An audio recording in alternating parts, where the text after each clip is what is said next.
Today is June 2nd, 2016. I'm Adrienne Falaise, and it is my honor to be interviewing Bernie Orenstein for the Archive of American Television and the Writers Guild Foundation, and we're here in New York City. Okay. Still rolling.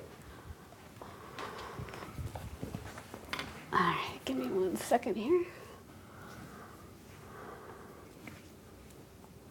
You always fix your hair when you're going to talk? I am, because Okay. otherwise it falls in my face.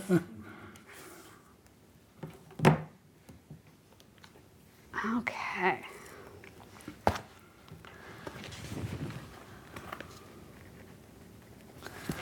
Okay. Thank you so much for sitting down with us today, Bernie. My pleasure. So we'd like to start just by getting some background information. So what was your name at birth? Bernard. Bernard. Bernard Orenstein, yes. No middle name. Okay. We were poor. Old joke. And I'm from Toronto. I was born in Toronto. And I was there until about 65. And when were you born? February 5th, 1931. So you grew up in the Toronto area? Yes, I did. What were your parents' names and what did they do for a living? My father was in the dress business. You know, he sold dresses and skirts and blouses, the schmutta business. My mother didn't work. I had 4 siblings, all boys. I was the youngest by 10 years, as a matter of fact. There are 2 of us left, and we're getting old. What traits do you think you inherited from your parents? My father was a gambler. So unfortunately, early in my life, I inherited that trait, but I got rid of that quickly. I brought up in a Jewish home. It was kosher. It was observant of all the Jewish customs. And in spite of the fact that I think I'm non-religious, I do carry on with those traditions and have passed them on to my kids, who still make the Seder and celebrate the holidays. And we are the typical Jewish family in America who goes to synagogue once a year. What were some of your interests when you were little? I don't really recall 1931, you know. I got interested in performing early. And I did school plays. I was a hit in every Gilbert and Sullivan show. So Sir Joseph Porter, KCB, was my fabulous entrance in the show business. And I started doing radio broadcasts for children's TV on CBC. There was only the CBC in those days. There was no other network or any other outlet for performing. And then when I got to college, I did some college shows. And that's what got me started. Where did you go to college? University of Toronto. But I didn't graduate. I didn't get my BA until 50 some odd years later, when I moved here and I went to Western Connecticut, got my BA. And now I teach at a university. So I made up for it, I think. Do you remember the first time you saw television? Yes. The very first time that television was transmitted in Canada to CBC, Lorne Green was a news announcer, and it was his job to say, "Welcome to CBC TV." And they had a card that they filmed that said CBC TV, and he put it down, and it was upside down. And that was the entrance to Canadian television, harbinger of what was still to come. Although we have a lot of very talented people, most of whom came down to the United States over the years. David Green, Norman Jewison, Arthur Hiller, et cetera, et cetera. Did you watch any of the American programs? We watched, well, there weren't that many. I mean, we're talking about the late 40s, early 50s. Howdy Doody, children's shows I watched, and still do. No. What about radio shows? Did you get any of the American programs? Well, The Shadow and Boston Blackie, and we got those because we were close enough to Buffalo. So we got those shows. So you mentioned then you got your start in the business through college? I did a college show called the All Varsity Review. It was done every year. And they televised it. That was in 51 or 52. And the casting person from CBC was in the audience and afterwards told me how wonderful I was. He also told everybody how wonderful. But he said, if you ever want to be in television, someday I think you've got a future, all that baloney. So I quit school that day and I went down to the casting department. I said, I'm here. You said, he said, no, I didn't mean now. I meant like in the future. So, well, I resisted that suggestion and I started auditioning for shows. I did some plays, I did some variety shows, and then I became one of the regular group of performers that worked on Canadian television. Variety shows mostly, comedies, on stage. A couple of writers, Pepe at Nailsworth, who did a lot of shows here after they moved to the States. They produced and wrote them. I didn't do any writing on those shows. I just performed, and I wasn't very good, honestly. I've seen some of them in the last few years. Certain people keep kinescopes. Kinescopes is a word you probably don't know. But I was awful, to tell you the truth. But nevertheless, it was easy in those days. Nobody knew anything about television. They paid very little. And anybody who had the nerve to get up in front of a camera was accepted. I had nerve as opposed to talent. Then I finally got a job on a series that Norman Jewison was producing. And it was called The Barris Beat. Alex Barris was a television columnist for the Globe and Mail. And he had a series, and the idea of the show was to make it like Steve Allen, like The Tonight Show. Only instead of a desk, it was a newspaper copy room. And I was the office boy or something. I forget what I was. I know I wasn't good. And about the second week, I went to Norman, and I said, I'm not helping this show. I'm terrible. He said, well, what do you want to do? I said, I'd like to write. I don't want to get out of the business. Then you have to go to work like a regular person. So he said, okay, Monday, come in. You're on the writing staff. The writing staff was one other person. It was Alex Barris and somebody else who I can't remember. And that was my first writing job. And I started writing material for some comics, etc. And I wrote the songs with a pianist friend of mine. And we wrote acts for singers. And so, not good, not, beginner stuff. But I wanted very much to be in the business. And Bob Gooley was around at that time. And I wrote a parody of, I forget which song it was, but he was performing at the Canadian National Exhibition, our big fair. And I gave him the parody, and he liked it a lot, and his manager liked it. And his manager said, we'd really like to have a pilot for Bob Gooley. Could you come up with an idea? And he was in New York. I wrote the pilot. Nothing ever happened with it, but I was encouraged to come to New York. So I was working in a hotel at the time, family business. And I went to New York to become a writer. That was it. And I had a wife and a couple of kids, and I said, stay here, give me 6 months. And I got to New York, and I met some friends, mostly Canadians who had moved there. And they helped me get my very first American job, which was Candid Camera. And I got paired up with another writer, Joan Rivers, wow, who was also on the staff. She used to pick me up every morning. She lived in Larchmont. I lived up in Riverdale. And she'd pick me up, and we'd go to work and come up with ideas for Candid Camera.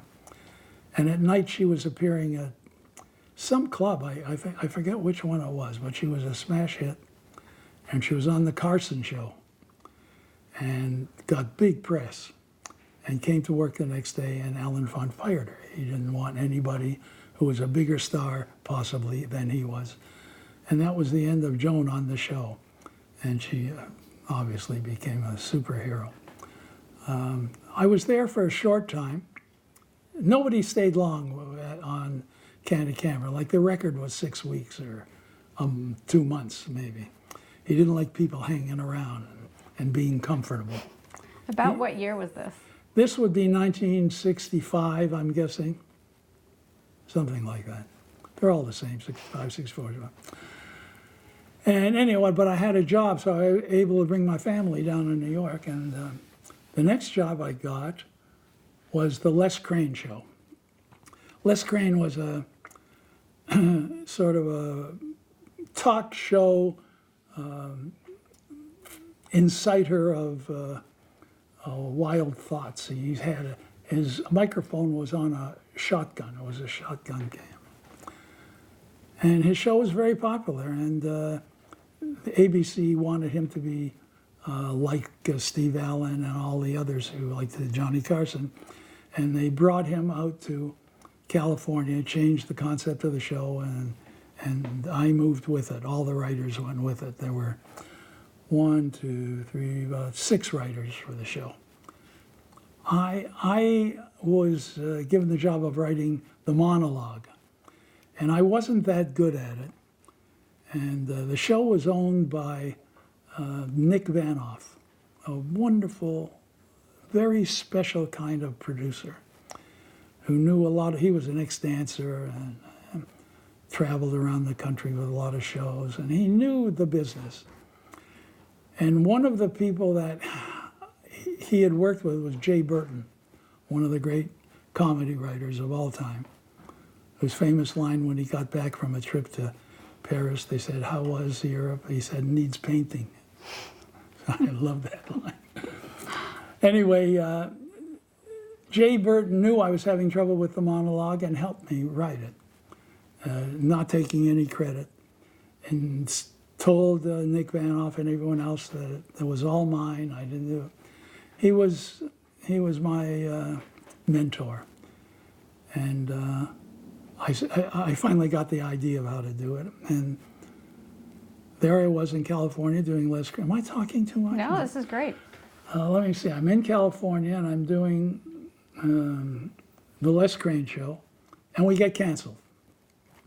All the shows I do, I get canceled. I had 6 weeks or so left on my contract when they brought me up. So I went to Nick Vanoff, who at the time had another show on the air called the Hollywood Palace, a variety show that was pretty special. I'll tell you a little bit about it. And I said, "Nick, you got to pay me until the end of my contract, 6 weeks. Why don't you let me come to the Palace? Maybe I'll work on that show. Maybe I can help. Maybe I can add." And Jay Burton was one of the writers. There were only 2 writers for the Palace. And Jay said, yeah, bring him. He's good. He writes good monologues. Silly person. So I went to the Palace, and Nick called me into the office and said, "Do you know anything about music?" I said, "Of course." "Can you write some music?" I said, "Sure." Knowing that was the only way I could keep my job. So I took the place of a young guy named Saul Ilson, who went to do the Milton Berle show or something, and he wrote their special material. So I was given the job of writing special material for all the stars. I mean, we're talking Bing Crosby, Judy Garland, Fred Astaire, the biggest people at the time. I'm rambling, I know. No, this is great. The very first week on the job, I wrote a song. It was an introduction to a standard for Bing Crosby. And in those days, we had orchestra rehearsal. Like we had an orchestra of 50 people. I mean, it was a fabulous show. And Bing Crosby was up on the stage to rehearse it, and I was sitting in the audience. And someone apparently had told him this was my first job. And he said, "Bernie, can you come up here and show me how this thing goes knowing he knew exactly how it went. So I did get up on the stage and I sang it, and I'm not a singer. And he said, "Okay, thanks." That was the first time I really felt part of the Hollywood establishment, as it were. And Crosby, and I loved him. A lot of people had certain reservations about that. He was cold. And I thought he was the warmest, nicest, most helpful guy you could ever meet. I used to go up to his house in San Francisco to teach his kids the songs I'd written for the Christmas show he was always on. Anyway, I was on the Palace for a number of years, and I got a job. Let's see. Yes, Lester Gottlieb, great agent. We came along. He was my agent, sort of. He was the head agent over my agent. And he said, "Why don't you? I can get you on the Pat Boone show. Wants to do an afternoon variety show." He said, "No problem." He said, "You should write the pilot. Is there anyone else you'd like to write with you?" And I remembered when I was in New York, there was this very funny guy, Saul Turtletop, and he was working on, I think at that time he was working on a show for Steve Lawrence and Edie Gourmet. They had a show. And I called him, I said, "Do you want to come out and write a pilot with me?" Well, he was there the next day, and we stayed at my house, and we wrote this pilot for Pat Boone. We presented it to the network, which I think was ABC, although I'm not sure. And they bought it, and the Pat Boone show went on the air. And Saul became the head writer on the Pat Boone show because I wanted to stay with Hollywood Palace. But at night, we started to write some sitcoms. In those days, you just submitted, and the producer would say yes or no. First show we did was called Hey Landlord. Gary Marshall, very helpful in the writing and a very nice guy. And he knew us from our past somewhere, New York mostly. And the show, they bought the show, and they sent a copy of the shooting script so that we'd see what it was. No, it didn't even resemble anything we wrote. And I was so upset. I went to Gary and I said, "You can't take our name off it." I was a pain in the ass. "Take our name off it, that's not," and he tried to explain the concept of rewriting. And it's something I remember all through my career because that's what we did mostly. We rewrote the scripts of individual writers that we brought in. Then we wrote a couple of Batgirls for Bill Persky and Sam Denoff, who created the show. They were doing Dick Van Dyke at the time. And they were old friends. We met them in New York as well. Saul was more friendly with them than I was because he was from New York. But we did a couple of That Girls, and they liked it. Marlo liked it, apparently. And although she never said it. And the producer of that show was Danny Arnold, was the story editor producer, and he left to do his own show. I think it was My World and Welcome to It. Does that mean anything to you? Mm-hmm. And they needed a producer, and Bill said, "Come, you'll be the producer of the show." And that's how we became the producer of That Girl for a couple of years, wrote a lot of scripts, and rewrote all the scripts of writers. Perhaps I should tell you how we got the writers. That was my first introduction on how writers submitted shows. So that was your first time hiring writers? Hiring, exactly. Yeah. At the beginning of the season, we would invite writers that we knew or that our agents suggested to come to the studio, and we would show 2 or 3 episodes that we thought were symbolic of the show itself. And then they would go home, and they would send us an outline, and we would say, "Okay, write that script, write that script." A number of them were from New York. They just came in for the week to visit all of the shows to get assignments. They would send the scripts to us, and by and large, they were pretty good. However, remembering Gary Marshall's dictum, we wrote every script there was. We wrote a bunch of shows on our own, but I would say about, well, we did 39 shows a year, a season in those days. It was not easy. And I think we wrote alone about 10 a season, and for outside writers. But of course, we had to rewrite all of those as well. And that was our first sitcom. So wait, what were you looking for in a script? Like what was good writing that popped out at you? It had to fit the characters that had already been established. One of the problems, and this goes somewhat to answer your question, I tell young writers who want to write for a particular show that it's dangerous to write an episode of that show. If you want to do Modern Family, and you write a script for Modern Family, there's no way on God's earth that it's going to be right. Because the producers and original writers of that show have something in their mind and they know what they want. And it's very difficult for you to do that. So I suggest write any other show or submit another show or write an original. Now, a lot of people disagree with me, I must say. A lot of people say, no, write a Modern Family if you want to be on Modern Family. I don't agree with that, but that's me. Anyway, hiring the people. What did you ask me? I totally forgot. What you looked for in the what you looked for in a script or in a writer. Well, as I say, it should be close to the characters that we've developed up to now, and going towards what we want those characters to develop into. Jokes are easy.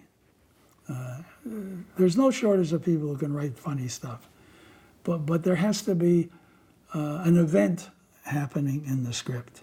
You can't just go along. Something has to happen, usually at act break. And that's tough for some people to do. But it's that structure that should follow them all the way through their writing career. Our dramas should have an event.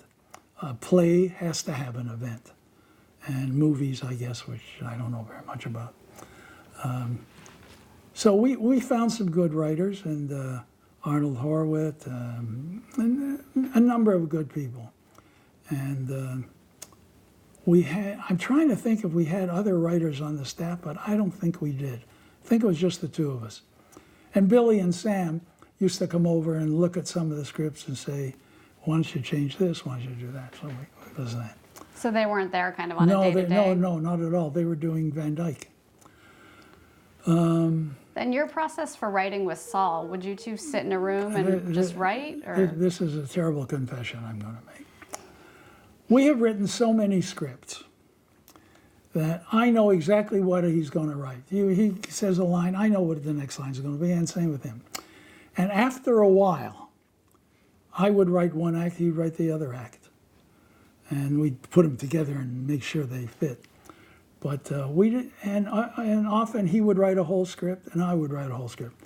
But we never wrote together, one of us at the typewriter, the other one walking behind them, pitching lines like most sitcom writers do. We were, I don't know, we had this silly way of doing it, but we did them quickly. And but that was our style. It worked sometimes, it didn't work all the time. Mm-hmm. That girl was a great experience. We made a big mistake on that show, which we repeated, which was the deciding that she and Dawn, if you remember, should get married. Although they didn't actually get married on the show. We did one show where he proposed at the beginning of the season, and we played that out for the whole season. And the last show, they were going to get married, all set. And Marlo, to her credit, I think, didn't want to end a season with them getting married because she thought that would be saying the perfect end to a young girl's life was to find a husband. And she was, I guess, the first feminist to be demonstrated on television.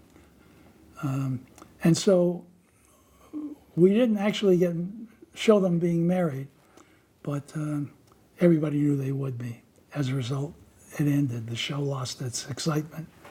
Same thing happened with us on Kate and Allie when we wrote that show. We got Kate or Allie married, I think. One of them, Kate, Allie. They're interchangeable. And once they got married, that was the end of the show. So we should have learned our lesson, but we didn't. But I'm sorry. Go ahead. Let's just talk a little bit about the cast working with Marlo Thomas. First of all, this was a filmed show. One of the very few shows that was one camera film at that time.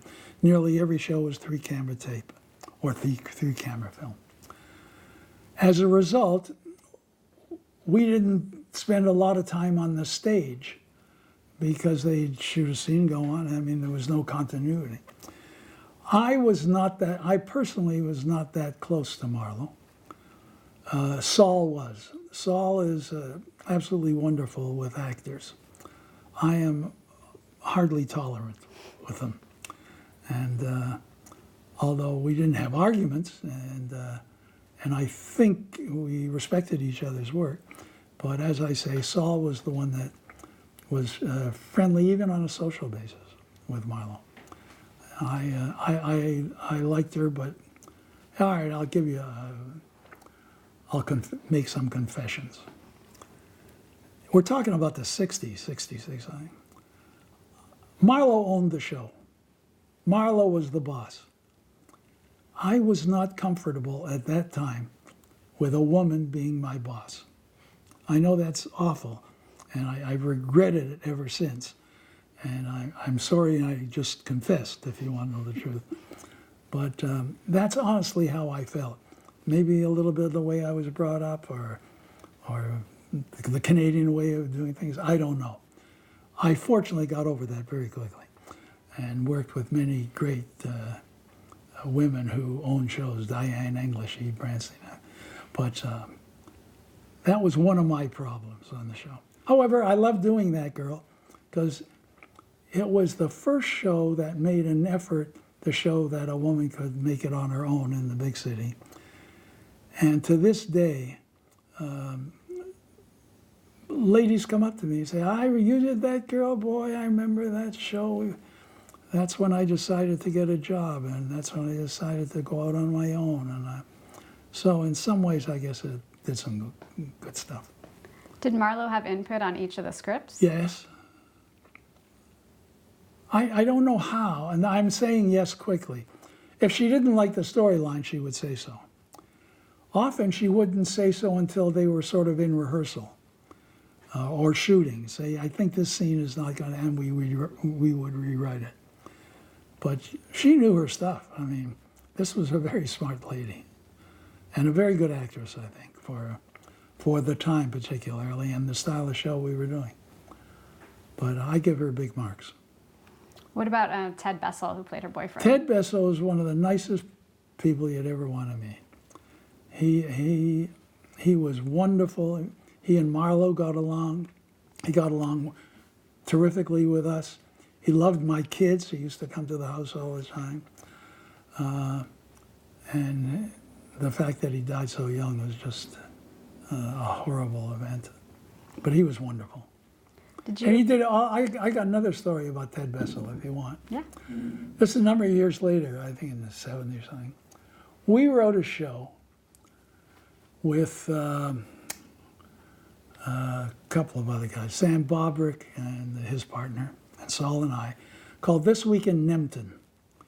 Nempton was a half-hour sort of silly show about a country in Europe like Poland, those old Polish jokes, that was just discovered, and the United States sent a announcer over to report once a week back to America about what was happening in Nempton. This Week in Nempton was called.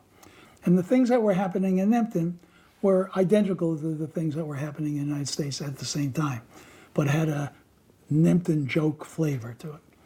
And we had Ed Asner was in it, Carl Reiner. Ed Asner had a license plate made for his car that said Nempton. I mean, he was ready to, he just loved the show. Anyway, the network loved it, CBS. Fred Silverman was the head of CBS at the time. And so Fred Silverman was getting married, and he went off to the Caribbean. And we went to New York to sell the show, and all of the people loved it there. We say, so where's the order? Don't worry, 90-10, this show is on the air. Don't worry, we just have to wait till Fred comes back. Okay, 90-10, 90-10. Every time we asked, it was 90-10. Then one day say, after we said, it's been 3 weeks, what's the story? I said, 70-30, don't worry. And that was the end of 90-10, because when Fred came back from his honeymoon, he decided to fill that time slot with a show called Me and the Chimp, starring Ted Bessel, which lasted, I think, 3 years. That was horrible. And it was called The Chimp and Me at first, and Ted said, that's it. If I don't get top billing over the shrimp, I'm not going to do it. So it became Me and the Chimp. Over the years, we worked with Ted for a while and other writers on the show. And everyone always talked about Nempton being the show they would like to have done. And unfortunately, it fell by the wayside until about 4 or 5 years ago. CBS wanted to look at that show again. They heard it was good. It didn't hold up, actually, but we went. But that was my Ted Bessel bookend. I'm boring the heck out of you. No, not at all. So when you were on That Girl, Yes. being a producer, did you have a lot of interaction with the executives? Did they have input on the show? Was there Not really. anything anyone ever objected to? No, I don't think so. If we had a problem, we would ask. Bill and Sam were the executive producers. But they didn't involve themselves with the show. You got to remember that we just did the last 2 years. Mm-hmm. And the producer before is Danny Arnold, a very strong producer, not the kind of person you would give a suggestion to.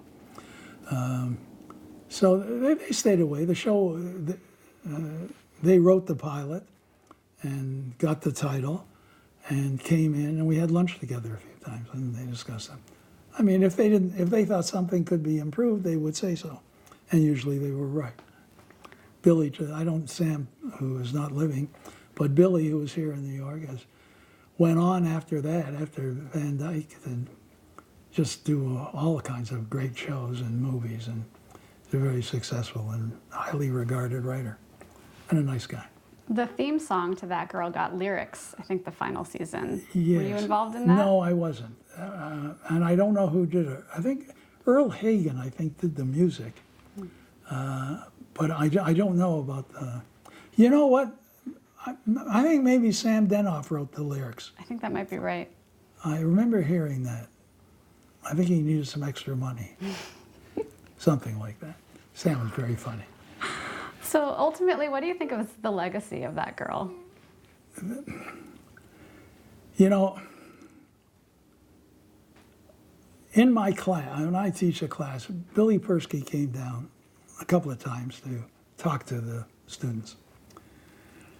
And the thing he talks about each time is the difference between That Girl and, is it Girls, Lena Dunham? What was her name? Yeah. And he is very uncomfortable with that show because he thought that they threw away all the independency that Marlowe had started. And the legacy of That Girl is the idea of feminism.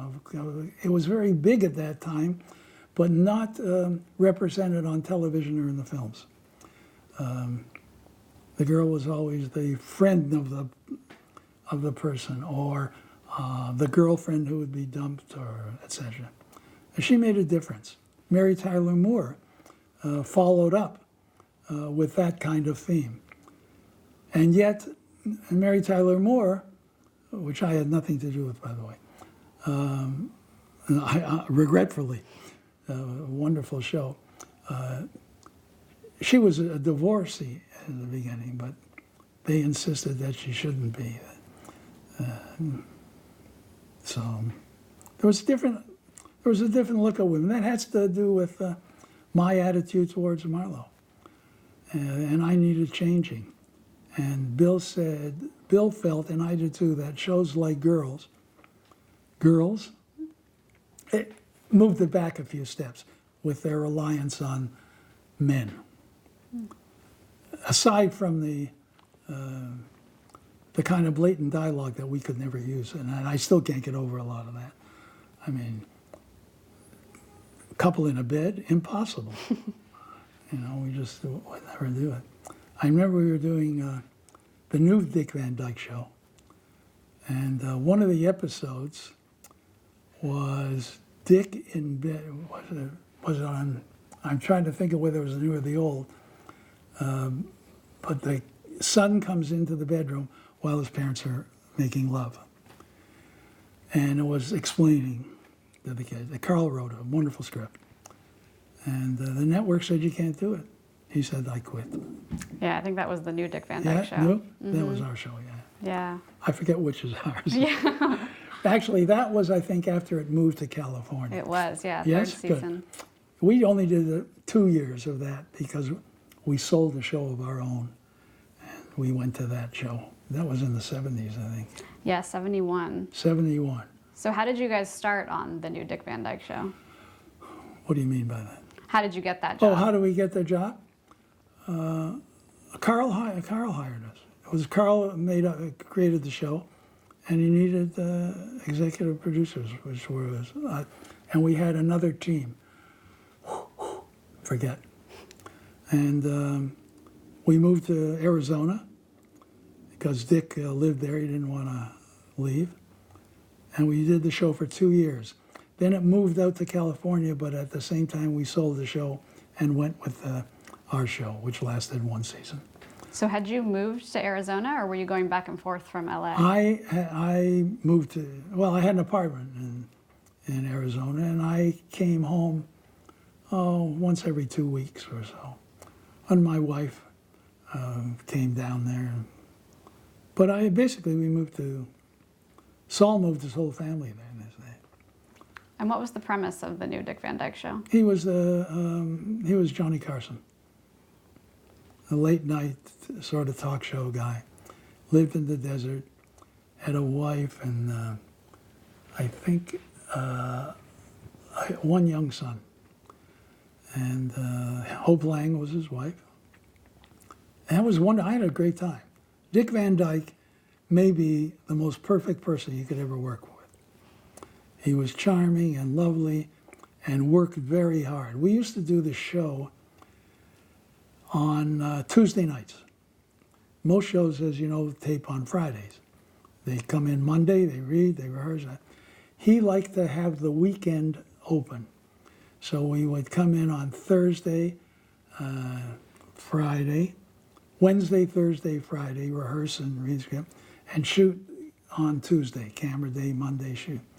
And that weekend, he went to the set and spent all day walking around, seeing where he could trip and fall, how he should move here. In spite of what he had gotten from the director, who was Carl often, he worked on his script. He always had it tucked in his back pocket. Whenever you saw him walking, he'd go for dinner, he had a script in his back pocket. He worked very hard. He was tremendously talented. It was a great experience working with him. And I always encouraged other performers on shows that we had done too. The show doesn't end. The rehearsal period continues when you go home to your, this is a big thing, doing a show. And try to emulate Dick. I loved him. I really did. I still do. And he still dances like a crazy person. He does. Tell us a little bit about working with Carl Reiner. Carl is very responsible for one of my philosophies in writing. It's his philosophy. It has to be true. It has to be the truth, he would say all the time. We would write a script and sit around the table and read it. And he would come down just for reading day. And he would say, no, you can't do that joke. It's not true. It couldn't happen. You're making it up. And that theme is what's carried me through a lot since the 70s. I've always tried to do truthful humor. And I think it works. Modern Family is a very good example of that, by the way. But Carl was a very good teacher on the shows that I worked on. I worked on other shows, and one called Everywhere at Chick Chick, is that? I think so. Not familiar with that one. Jerry Van Dyke and Lois Nettleton. I forget, I even forget the premise. Oh, she owned a farm or something. And it was Sheldon Leonard, and it was the executive producer, and Carl was the creator. And the show, I think we did 9 episodes or something. But working with him on the show, on the scripts, was great. He was and still is brilliant. And he's getting older now. He's well into his 90s. Mm-hmm. And he's very funny and very smart. He still meets with Mel Brooks once a week to watch a movie. And yeah, he's sort of my idol. So before we move further into the 70s, I want to just talk about a couple other 60s shows. Oh. You wrote a few episodes of The Monkees. Yes, Monkees. Monkees was a... while I was at the Hollywood Palace, it broke for the summer, and we all looked for summer jobs. And one of the summer jobs I got was on staff as a writer for the Monkees' first season, 13 shows or 15 shows or whatever it was. That was not a great experience. First of all, I come off a show where I was lauded for my genius music. They didn't know nothing about music, so they thought it was good. And we were, on the Palace, I worked very closely with the performers.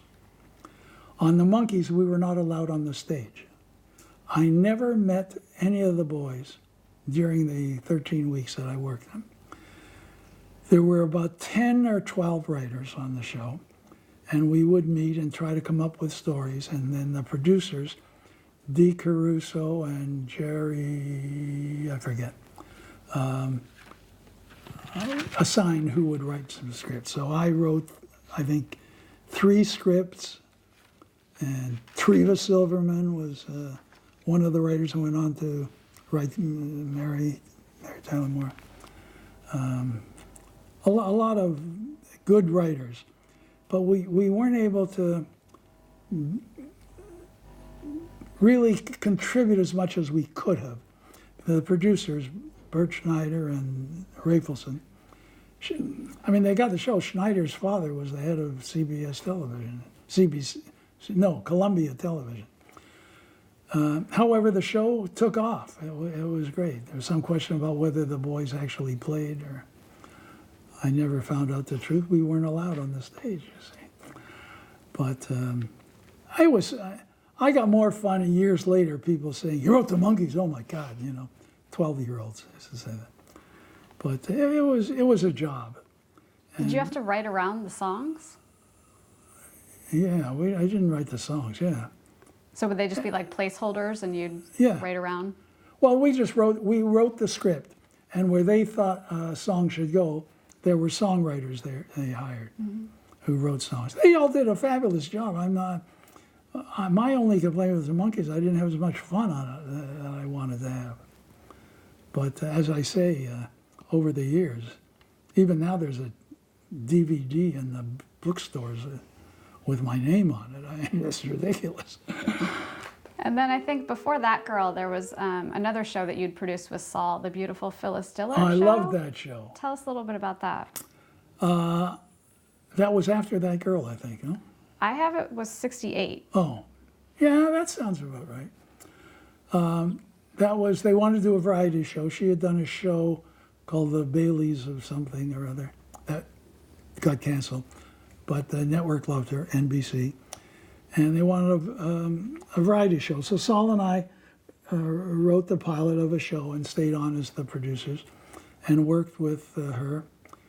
She was a perfect person. Perfect. And worked very hard and was very funny and very loving. Always invited the cast and crew to her house. And she was just as charming as me. We had a lovely year. And I thought it wasn't a bad show. We had huge stars on it. Goldie Hawn and Glenn Campbell. And I remember Glenn Campbell saying I was a lineman for the railway or something, that song. He introduced that on the show. I took credit for that because he said, do you want to hear this or that? And I said, no, that's... But it was a good variety show. It just didn't make it. A lot of, I mean, if you look at my resume, it's pretty depressing if you ever wanted to be in the business. I mean, over the years, I mean, I started in the late 60s and I left in the 90s. And although I wrote hundreds of scripts and produced and wrote 40, I don't know how many shows, I'd say 4 or 5 of them were really successful. It's not an easy business, you know. Yep. However, as a writer, there's a great advantage. You're never out of work. And you can always sit down at the typewriter or computer. Computer is what they use now. Yeah. Nowadays. I'd read that one of the writers that you hired for the Beautiful Phyllis Diller show was Lorne Michaels. That is correct. Tell us about hiring him. Actually, I didn't hire him. What happened with it? He was from Toronto as well. And he was working with a guy in Toronto named Hart Pomerantz. Hart Pomerantz was a young attorney. Very, very funny. He had submitted scripts to Phyllis, jokes to Phyllis. They used to buy them $10 a joke. And he had done that for a while. And Phyllis said to us, this guy, Hart, is really, really funny. So we read his stuff, and we agreed. And he was Canadian, and he was going to be inexpensive. So I called him up and said, would you like to come down and be one of the writers on the Beautiful Phyllis Diller show? Big network show, great opportunity. He said, I would, it would be terrific, except I have a partner, and I don't want to leave him. And I said, well, bring your partner. Well, we have enough money for the two of you. And Lorne Michaels was his partner, and they came down. I can honestly say, I don't remember much about Lorne writing on the show. I don't think he was a strong writer. His strengths are obvious. Great eye for talent, promotion, all those things that you need to be a great producer like he is. But writing was not his great talent. And Hart Pomerantz hated Los Angeles. He couldn't get used to the idea of it. So he said, I want to leave. So he left during the show, I would say, about the 9th episode. We only did a year, I think. And when he left, Lorne said, that's it, I'm going too, because he really couldn't write on his own. And this sounds like I'm knocking Lorne, and I'm not. I mean, I have great admiration for him. But that was his start. Then I'm not sure what the steps were that he got to the network, to Dick Ebersol, in order to sell him on the idea that he'd be perfect for a late night show. I don't know how he did that, but however he did it, I'd like to know that secret, because he's a phenomenal producer, and I have great regard for him. So let's move forward then to the 1970s. 1974, you and Saul became co-producers on Sanford and Son. How did that come about? Norman called. Here's what happened. Sanford Son had been on the air. Aaron Rubin was the producer. Aaron Rubin, a brilliant writer, terrific guy, and I have no idea why he and Red didn't get along. Norman had nothing to do with Sanford and Son. This is Norman Lear. He was never there. Bud Yorkin was the partner that was responsible for Sanford Son. And Red got mad at him too. And he would not allow anybody from Tandem, which was Norman Lear's company with Bud Yorkin. He wouldn't allow anybody on the set.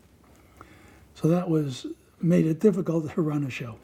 So Norman called and said, you guys, you get along with everybody. Do you think you can get along with Red Fox? And we said, sure, well, his job's a job, you know. So that's how we got the job with Red. Red, at the time, was having a big network problem. He wanted a raise. He wanted as much as they were paid on All in the Family. And let me see, he wanted, oh yes, he was getting 19,000 an episode. And he wanted 25,000 an episode. And he wanted windows in his dressing room. And he wanted to be paid before every performance. And they said, no, are you kidding me? And all that came from his days on the Chitlin circuit, where often you didn't get paid after doing your act. And so he always insisted on being paid first. Well, they gave in on the 25 and paying him first, and I think they found him another dressing room, and his strike was over. When we got there, he wasn't performing. He was still holding out. And we had shows done by Whitman Mayo, who played Grady on the show, took his place. We made up some excuse why Red wasn't there. I forget what it was, funeral or something. And that show was pretty successful with Grady. The ratings were held up, but when Red came back, the show became a hit again. And we got along with him famously. He was very protective of us, the two white Jewish guys writing a black show, coming under criticism by the Beverly Hills NAACP for being white and Jewish.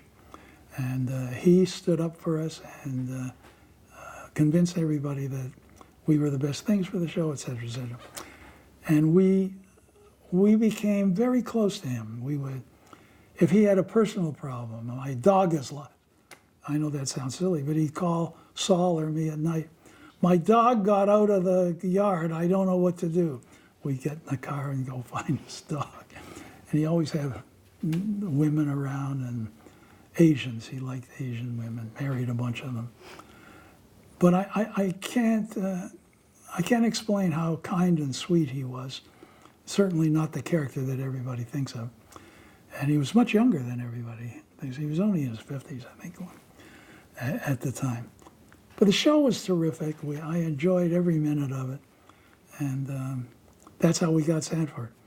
And he went to ABC after that. Did you and Saul hire writers for that show as well? Two. Okay. Two. Alan Eisenstock and Larry Mintz. Or Alan Mintz and Larry Eisenstock. Something like two young guys, very good. And they were on staff. And that was it. The four of us did all the shows. That was the Gary Shandling story. When he passed away, all the things that he started on Sanford and Son. And he did. He came in with a script, and he did a couple of them for us. And he was quite talented, very good. Not an experienced writer. He was very young at the time. But we had good writers and outside writers. Eisenstock and Mintz wrote a bunch. We wrote a ton of them, and the four of us rewrote all of them. DeMond was a troublemaker. In terms, by that I mean, he enjoyed getting Red upset at little things because he thought that was a big joke. And but Red handled him very well. But I loved Red Fox and LaWanda Page and Don Bexley, who played Bubba, I think. Yep. I think. And these were all people that he worked with when he was traveling in the South. LaWanda was a dancer, and Bexley was, I think, a comic. Slappy White came on the show a lot. He never forgot his friends, and we loved him for that.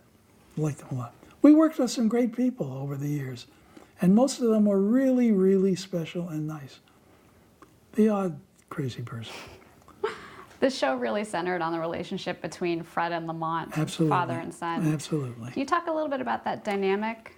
Well, the impression that most people had was that it was about a grumpy old junk dealer and his son who always was getting into trouble.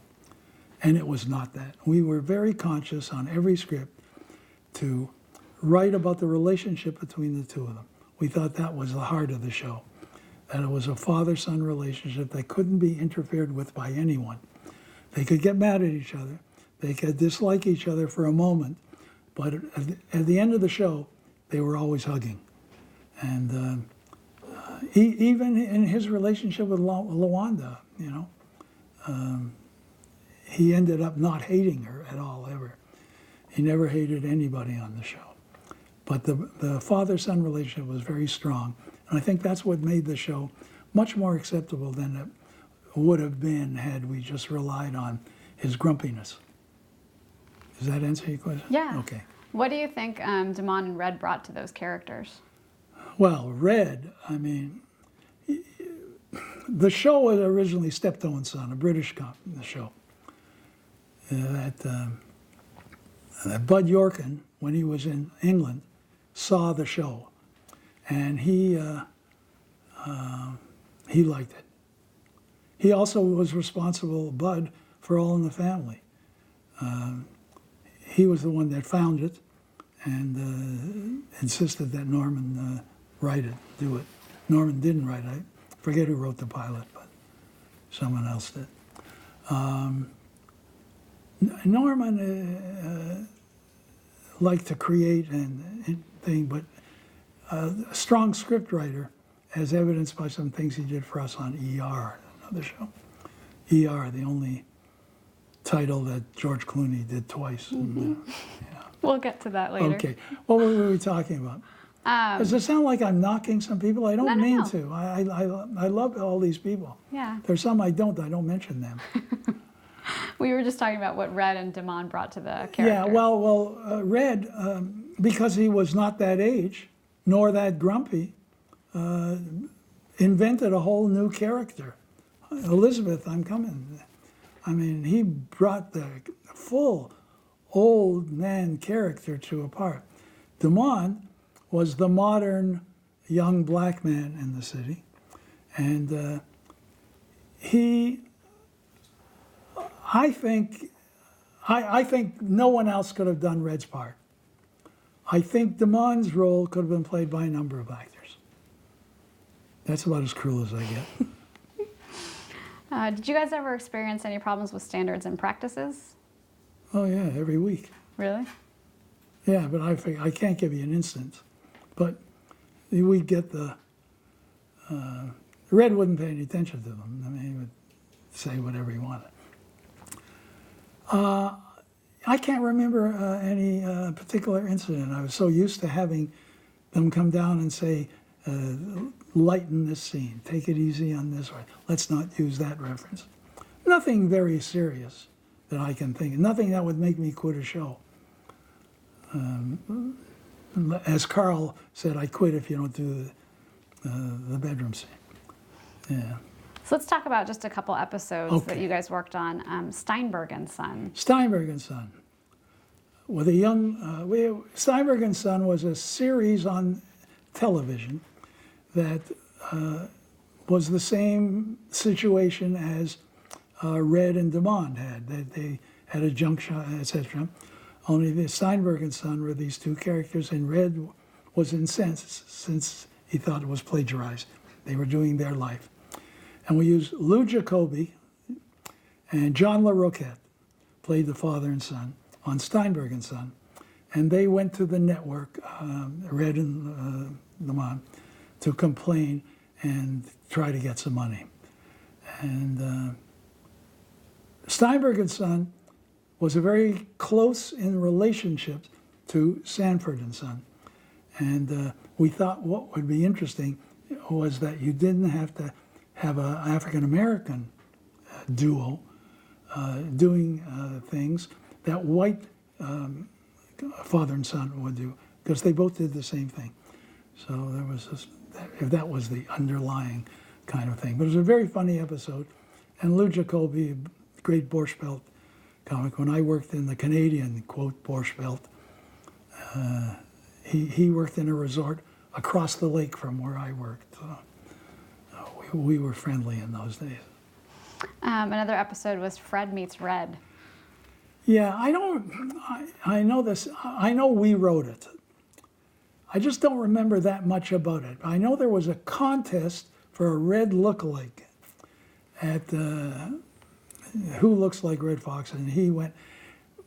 But I don't, did he play himself or did Jack Carter play him? I think he does play himself. He played himself. I apologize for not remembering that. There are many episodes I don't quite remember. But that's it. I know there was this contest. Are there any episodes that were your favorite or that stand out for you? Well, he went to Lena Horne's dressing room because he loved her. And we had a couple of guests. We didn't use guest stars very often. But the relationship with him and Grady was kind of interesting. And the relationship between him and the two cops, a black cop and a white cop. And he was allowed to make a number of remarks that were anti-white in the same way that they did on All in the Family, only not as strong, and more comedic. But it was something that we were aware of, that there was some kind of feeling between the black and the white community at that time, even in a sitcom. And but we always followed Red's lead on that. I remember one show we had where he came into the room and I said, "Now take your hat off and put it on the bed." And he said, "Hold it. We do not put a hat on the bed. Did you not know that, little Jewish boy?" I said, "No, it's not one of my customs." But he said, "In the black community, we do not put a hat on the bed." I have no idea why. I remember those kinds of things, those off-camera moments with him. He also used to do the warm-up. I would do the warm-up and then introduce Red, and he would tell a couple of jokes, mostly off-color. Off-color jokes was what he did, you know. Every Friday night after the show, he would fly to Vegas to do 2 midnight shows. And he had huge crowds. And he was a big star. His records sold amazingly well, and they were all in plain brown wrapper in those days. Of course, today, you see that on Howdy Doody. Why do you think the show was so successful? Red. I think we had just the strongest lead you could ever find. He took scripts that weren't that great, that he just made them great. Did you ever have line suggestions and whatnot? Well, we always wrote without, when we first came there, when we first came to the show and wrote our first script, we had certain words that were in dialect. And he was very strong in saying that everything should be written in proper English. And he would make the changes if he thought it was necessary. So that was the rule on the show. And most writers that came in to do the show the letter G never existed in their life. It was all running and jumping, and so we had to put the G's back in. Because Red was very aware of that. Why did the show come to an end? I'm not exactly sure, except Red was offered a terrific deal at ABC for 2 shows. One was a variety show and one was a sitcom. And I'm not exactly sure on what happened there between him and the owners of Sanford & Son. I mean, we were the hired hands, actually. But then we stayed with the show, basically, by doing a spin-off on Grady and Sanford Arms and working with Bud on Bud York, and we formed the company, Toy Productions. We had a few shows. What ultimately do you think is the legacy of Sanford & Son? I think it's typical of the successful 70s type of comedy that made television a very household item. Everybody watched it. Everybody watched All in the Family. It became part of the normal life of people, and I think that show was responsible for some of that. We were, in the 5 years that we did the show, I'm guessing it's 5 years, it all seems a blur to me. We were always in the top 2 or 3. Last year, maybe might have slipped, I think, I don't know. But that meant that everybody was watching us. And when that becomes part of your life, when you had to come home and you didn't go out that night because you wanted to watch Sanford, it became part of the American life of the 70s. All right, let's take a short break there. Okay.